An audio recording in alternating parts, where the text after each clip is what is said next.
And this is the stone circle. I promised I'd talk about it in the last video and never did. So we can go in and visit. Suzanne's hiding again. She's being camera shy. How about if I video you and you can talk about the stones? Okay. Okay? Okay. Okay, we're handing off the video camera. Okay. Whoa, there we go. Okay. And this is the stone circle. And that didn't grow there. It just fell out of the sky. This stick thing. I made this all by hand. It was fun. It took a long time. And the stones are, the best I can guess, this one's probably about 700 pounds. And then they get heavier. But this was the first one that came up out of the ground, and was using rollers and pulleys and levers and all kinds of stuff to get it from out of the ground over there, all the way over, up in the air, get some rocks under it. I'm not going to try to explain it. So I've already lost Suzanne's attention. She's going somewhere else. This is the hole where you got it out of. You pointed where it was, and I was trying to show where. This we call the growling stone because you saw that hole that was down in there.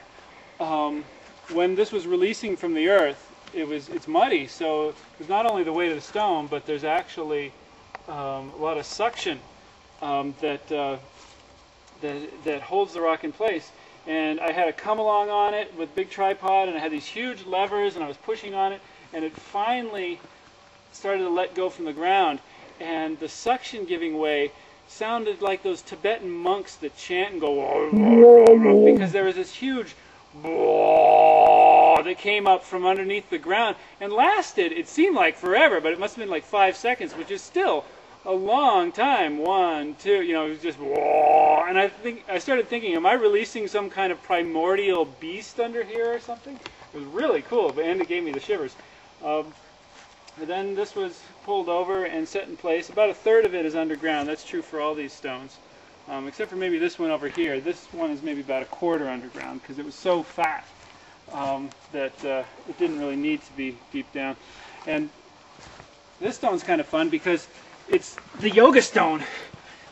You can hang upside down on it, and it feels really good. I know it looks really silly, but oh, wow, this is good. So, Suzanne, you can carry on from now. Oh, that's nice. Oh, I'm still being filmed. What should I do? Yeah, tell them about the soft I stone. should dance. Soft stone, mostly it's been called the pointy stone because it's pointy. A lot of this is in the ground. I didn't realize that I didn't need to put this so deeply. It could be about that much taller, but there you go. I don't know if you can tell, but everybody always comments that it looks like a face here. It's sort of like eyes and a nose and a mouth, like there's this big face. Oh wow, yeah, it does look like a face. I didn't realize that. Oh really? I mean, no, I did, but I haven't seen it in a long time. Yeah.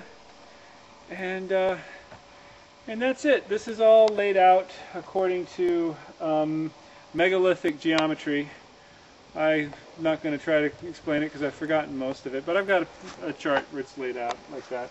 It's laid out to a unit of measurement that was used in the old ancient stone circles in Europe. And it was fun. I expect I'll put some more stones in at some point.